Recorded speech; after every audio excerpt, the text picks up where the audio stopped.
இனிய கதைகளை கேட்க வந்திருக்கும் என் இனிய சொந்தங்களுக்கு அன்பு வணக்கம். நான் உங்கள் யமுனா.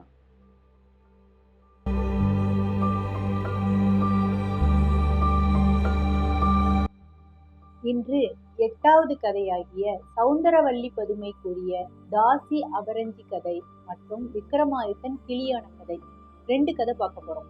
முதல்ல தாசி அபரஞ்சி கதை. இப்ப நம்ம வழக்கம் போல நம்ம போஜராஜர் என்ன பண்றாரு, அந்த 7 படிகளை தாண்டி சிம்மாசனத்துல 8வது படி மேல கால வைக்கிறார். உடனே அங்க இருந்த அந்த பதுமை 8வது பதுமை ஆகிய சௌந்தரவல்லி பதுமை கலகலன்னு சிரிக்குது. உடனே இவர் வழக்கம் போல தெரிஞ்சு போச்சு, எப்படியும் இந்த 32 படி பதுமையும் நமக்கு இப்படியேதான் ஏதோ ஒரு கதை சொல்ல போகுது, அதுவும் அவரை பத்தி சிறப்பா சொல்ல போகுது அப்படின்னு தெரிஞ்சு போச்சு நம்ம விக்ரமாதித்தரை பத்தி. அதனால இவர் என்ன பண்றாரு, நீ என்ன சொல்ல வரன்னு, இந்த மாதிரி என்னுடைய ராஜாவுக்கு உரிய திறமைகள் சிறப்பு எல்லாம் உனக்கு இருந்துச்சுன்னா நீ இந்த படியை கடந்து போக நான் ஒண்ணு விடுவேன் அப்படின்னா, சரி சொல்லு அப்படின்னு சொன்னாங்க. இப்ப விக்ரமாதித்த ராஜா நான் ஏற்கனவே சொல்லியிருக்கோம், காடாறு மாதம் நாடாறு மாதம் ஆட்சி செலுத்துவார். அதுல காடாறு மாதம் போக வேண்டிய நாள் வந்துருச்சு. உடனே இவர் நம்ம விக்ரமாதித்தர் என்ன பண்றாரு, பட்டியை கூட்டிக்கிட்டு பட்டியினுடைய பையனாகிய வியோகன் அப்படிங்கிறவன்ட்ட அரசு பொறுப்பை ஒப்படைச்சிட்டு இவங்க கிளம்புறாங்க. அங்கேருந்து கிளம்பி எங்க போறாங்கன்னா விந்தியமலை சாரலுக்கு வராங்க. அங்க சலரி அப்படின்னு ஒரு ஆறு ஓடுது. அந்த ஆறு ஓடுறதுல ராஜபுரின்னு ஒரு நகரம். அந்த நகரத்துல ஒரு தாசி வச்சிருந்தா, அபரஞ்சின்னு பேர். ரொம்ப அழகா இருக்கலாம். அந்த மாதிரி அழகு உலகத்திலே கிடையாது, அப்படி ஒரு அழகு. அந்த அந்த அபரஞ்சிக்கு ஒரு ஆள் மேல ஒரு விருப்பம். அந்த ஆள் பேரு அப்பாசின்னு பேரு. இந்த அப்பாசி என்ன பண்ண, திடீர்னு அவருக்கு ஹார்ட் அட்டாக் மாதிரி இறந்துட்டாரு. இதனால தாங்கவே முடியல அந்த அபரஞ்சிக்கு. உடனே காளி கோயில்ல போய் தன்னுடைய அந்த காதலனுடைய பிணத்தை கொண்டு போய் போட்டு அப்படி அழுதாலாம். உடனே காளி பிரசன்னமாயி சொல்றா, இந்த மாதிரி இன்னும் கொஞ்ச நாள் பொறுத்துக்கோ, இந்த நம்ம விக்ரமாதித்தர் காடாறு மாதமா வரப்போறாரு. அப்ப நீ அவர்கிட்ட அவருடைய உதவியால் அவர் உன்னை தீக்குளிக்க சொல்வாரு. நீ தீக்குளிச்சேன்னா உடனே தீக்குளிச்சு எழுந்து வந்துருவ. வந்தோடனே அவர்கிட்ட கேளு, இந்த கும்ப தீர்த்தம் அங்கத்துக்கு ஆகுமோ அப்படின்ற ஒரு வார்த்தை மட்டும் கேளு. உடனே அவர் ஒரு தீர்த்தமும் ஒரு குச்சியும் தருவாரு. அந்த குச்சியை வச்சுட்டு இந்த தண்ணியை உன்னுடைய காதலனுடைய உடம்புல தெளிச்சு ஒரு தட்டி கிளப்பினீன்னா அந்த காதலன் எழுந்துருவான் அப்படின்னு சொன்னோன்னே இவர் ரொம்ப நாளா வெயிட் பண்ணிட்டு இருக்கா, எப்ப வர போறாரு. இந்த டயத்துலதான் இந்த ராஜபுரிக்கு இந்த காடாறு மதத்துல வராரு நம்ம விக்ரமாதித்தன் வராரு. வந்தவர், அவருக்கு பேர் என்ன வச்சுக்கிறார், அவர் ரத்தன வியாபாரியா வராரு. தனக்கு பேர் பெரிய கரந்தை அப்படின்னு சொல்லிட்டு தன்னுடைய பட்டிக்கு சின்ன கரந்தையார் அப்படின்னு 2 பேரும் பேர் வச்சுக்கிட்டு ரத்ன வியாபாரம் பண்றாங்க. இந்த ரத்ன வியாபாரம் பண்ணிட்டு இருக்கும் பொழுது ஒரு நாள் இவர் என்ன பண்றாரு, இந்த ஊர்ல அழகான பெண் இவர் தான் பெண்கள்னா இவருக்கு பிடிக்கும் இல்லையா, இந்த இவர் போய் பார்க்க போகும்போதுதான் இந்த அபரஞ்சி வீடு பக்கமா எல்லாரும் சொல்றாங்க அபரஞ்சி ரொம்ப அழகா இருப்பாங்க. அபரஞ்சி வீட்டுக்கு போறாரு. போனோடனே இவளுக்கு தெரிஞ்சு போச்சு, இவர் தான் நம்ம விக்ரமாதித்தர். தெரிஞ்சு போனோன்னா அவருக்கு வேண்டிய எல்லா சிஸ்டர்ஸையும் செய்யறா. டான்ஸ் பண்றாங்க, பாட்டெல்லாம் பாடுறாங்க, சாப்பாடு போடுறாங்க, அவரை நல்லா கவனிச்சுக்கிறா. விடிய நல்லா பாட்டும் கூத்து கும்மாளமா இருக்கு. அவரால் அந்த வீட்டை விட்டே வெளியில வரல. இவர் இப்படி எப்பவுமே போனா நைட்லாம் திரும்பி வந்துருவாங்க, என்ன ஆளை காணோம்னு சொல்லிட்டு நம்ம பட்டி போய் பாக்குறா. அவங்க வீட்லயே இருக்காரு. அப்ப உடனே பட்டிக்கு கோபம் வந்துருது, என்ன இப்படி இருக்கீங்க, இந்த மாதிரி தாசி வீட்டுல எல்லாம் போய் இப்படி இருந்தா உங்களுடைய பேர் என்ன ஆகும், வாங்க அப்படின்னு சொன்னோன்னா, இல்ல அவர் ரொம்ப நல்லவ தெரியுமா. அப்படியா, ரொம்ப நல்லவளா, தாசிகள் மட்டும் ஏதாவது ஒரு காரணம் இல்லாமல் பழக மாட்டாங்க, அதை மட்டும் மைண்ட்ல வச்சுக்கோங்க அப்படின்னு சொல்லுவாங்க. சிச்சி அப்படிலாம் இல்ல. அப்படியா, சரி நான் சொல்றேன், போய் அவளுடைய அழகான நீண்ட கூந்தலை நீங்க கேளுங்க, அவ தராள பார்க்கலாம். நேரா போய் கேட்கிறாரு. நேரா கேட்கறதுக்கு ரொம்ப நல்லவர் இல்லையா, அதனால உடனே போய் இந்த பெண்கள்ட்ட எப்படி கேட்கறதுன்னு தயக்கமா இருக்கும் பொழுது அந்த அபரஞ்சி தான், அவதான் காரியமா இருக்காளே, எப்படியாவது இவன்ட்டு இருந்து வாங்கணும். அதனால உங்களுக்கு என்ன வேணும்னு சொல்லுங்க, நீங்க ஏதோ தடுமாறுறீங்களே அப்படின்னா, இல்ல உன்னுடைய ஒரு அழகான கூந்தல் ஒரு காரியத்துக்காக வேணும். தானே என்ன பெரிய விஷயம்னு சொல்லிட்டு தன்னுடைய கூந்தலை கட் பண்ணி கொடுத்துறான். அடுத்தது கொடுக்குறான், பத்தியா நான் கூந்தல் கொடுத்துட்டா பத்தியா பட்டி, நீ இப்படி சொன்னி அபரஞ்சியா எவ்வளவு நல்லவ தெரியுமா.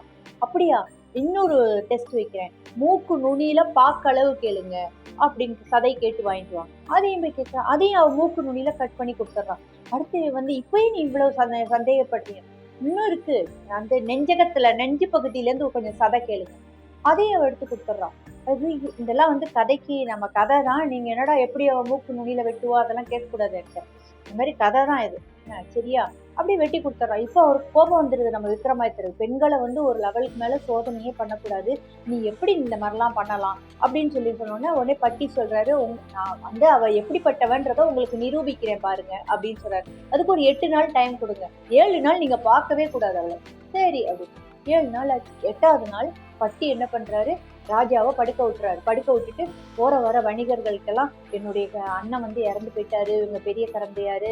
தயவு செஞ்சு தாசி அபரஞ்சிட்ட போய் சொல்லுங்கன்னு சொன்னோன்னே, நெறைய பேர் போய் சொல்றாங்க. இந்த உடனே இந்த அபரஞ்சி என்ன பண்றா? ராஜா கிட்ட போய் ராஜாவோட பெர்மிஷன் இல்லாம அந்த தாசிகள்லாம் எதுவும் செய்யக்கூடாது. அதனால உடனே ஒரு குச்சி, ஒரு தீர்த்த பாத்திரம் எல்லாத்தையும் எடுத்துக்கிட்டு நேரா போறா. ராஜா கிட்ட போய் அழறா. இந்த மாதிரி எனக்கு விருப்பமான ஒருத்தர் அவர் இறந்து போயிட்டாரு. இனிமே நான் உயிர் வாழ மாட்டேன் அப்படின்னு சொன்னோன்னே, அப்படிலாம் சொல்லாத. நீ வந்து தாச குலத்துல பிறந்தவங்க வந்து கணவன் மனைவியா இருந்தாதான் அந்த மாதிரி. நீ இல்லவே இல்லை, நான் அவர் இல்லாம நான் இல்லைன்னு சொல்லிட்டு ஓடி வரா. அப்பயும் நம்ம ராஜா கேட்கிறாரு, பாரு எனக்காக உயிரை கூட விட துணியிறா பாரு.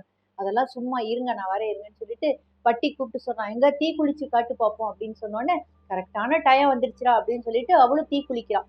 தீ குளிச்சோன்னா இவர் எழுந்துக்கிறாரு. ராஜா எழுந்துக்கிறார். ஐயோ என்னுடைய தாசி அபரஞ்சி வந்து தீ குளிச்சிட்டாலே, அநியாயமா ஒரு உயிரை கொன்னுட்டியே அப்படின்னு பட்டியை திட்டுறாரு. இருங்க ராஜா இருங்க அப்படின்னு சொல்லிட்டு இவங்கள்ட்ட கேட்கிறான். தன்னுடைய காளிட்ட பட்டி வேண்டுறாரு. வேணுனோட காளியினுடைய அருளால அவ இன்னும் அழகான அந்த பெண்ணாக திரும்பி வரா. வந்தோடனே வந்துட்டா பாருங்க அப்படின்னு சொன்னோன்னே, அப்ப அந்த வார்த்தையை கேட்கிறா. ஏற்கனவே சொன்னலையே, இந்த கும்ப தீர்த்தம் அங்கத்துக்கு ஆகுமோ அப்படின்னு கேட்கிறா. உடனே ராஜா பட்டி சொல்றாரு, அந்த இதை 2யும் கொடுங்க, தீர்த்தத்தையும் குச்சியும் கொடுங்க அவள்கிட்ட அப்படின்னு சொல்றாரு. அதே மாதிரி ராஜாவும் தீர்த்தத்தையும் குச்சியும் கொடுத்தோன்னே கட கட கடகடான்னு அவ கிளம்பி நேரா வீட்டுக்கு வந்துடுறா. ஏன் வீட்டுக்கு வந்துடுறா? அங்க தன்னுடைய காதலனுடைய உடம்ப இந்த ஆப்பிரிக்கால எல்லாம் மம்மிஸ் எல்லாம் பதப்படுத்தி வச்சிருப்பாங்கல்ல, அந்த மாதிரி இவ பதப்படுத்தி வச்சிருக்கா. அந்த உடம்பு மேல தெளிச்சு ஒரு தட்டு தட்டி கிளப்பினோன்னா அந்த ஆள் வந்து எழுந்து உட்காந்துடுறான். அவனை பார்த்தா ரொம்ப சந்தோஷப்படுறான். இப்படி சந்தோஷமா இருக்கும்போது இவருக்கு தெரியாது இல்லையா ராஜாவுக்கு. இவர் வந்து கேட்கிறாரு, என்ன ஆச்சு அப்படின்னோடனே, ராஜா நீ வாங்க வீட்டுக்கு வந்து அவ வீட்டை போய் கதா தட்டுங்களேன் அப்படின்னு. கதா தட்டுனா யார் அது அப்படின்னு கேட்கிறான். உடனே நான் தான் வந்திருக்கேன், பெரிய கரந்தையார். அதெல்லாம் எனக்கு யாரையும் தெரியாது, போங்க. இனிமேல் அந்த பக்கம் யாரும் வர வேலையெல்லாம் வச்சுக்காதீங்க, போங்க போங்க அப்படின்னு சொல்லி விரட்டிட்டான். இவருக்கு ரொம்ப வருத்தமா போயிடுது. யாருக்கு? நம்ம விக்ரமாதித்தனுக்கு. ஐயோ நம்ம வந்து இந்த பொம்பளைக்காக நம்ம பட்டி அந்த திட்டோமேன்னு சொல்லிட்டு பட்டிட்டு வந்து, என்னை மன்னிச்சுக்கோ பட்டி, நான் வந்து தெரியாம உன்னை இவ்வளவு தூரம் சொல்லிட்டேன் அப்படின்னு சொல்லிட்டோன்னே, இந்த தாலி கட்டாத தாசியை நம்பக்கூடாதுன்னு சொல்லுவாங்க, நான் வந்து இப்படி நம்பி தொலைச்சிட்டேன் அப்படின்னு சொன்னோன்னே, அப்போ பூமாதேவி வந்து ஒரு பாம்பு சட்டையில அப்படியே புகுந்துகிட்டு சிரிச்சு பறந்துச்சு. அந்த பாம்பு சட்டை பறந்துச்சான். பறக்கும் போது சிரிப்பு சத்தம் கேட்டுட்டேன்.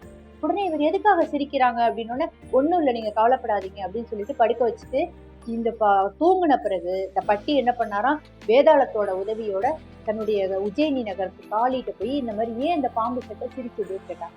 அப்ப வேற ஒண்ணும் கிடையாது, இந்த இவருடைய ஒய்ஃப் ஏலாக்கரம்பைன்னு ஒருத்தைய பார்த்தோம் இல்லையா, அந்த ஏலாக்கரம்பை வந்து ஒரு ராட்சசனோட தொடர்பு வச்சுட்டு இருக்கா.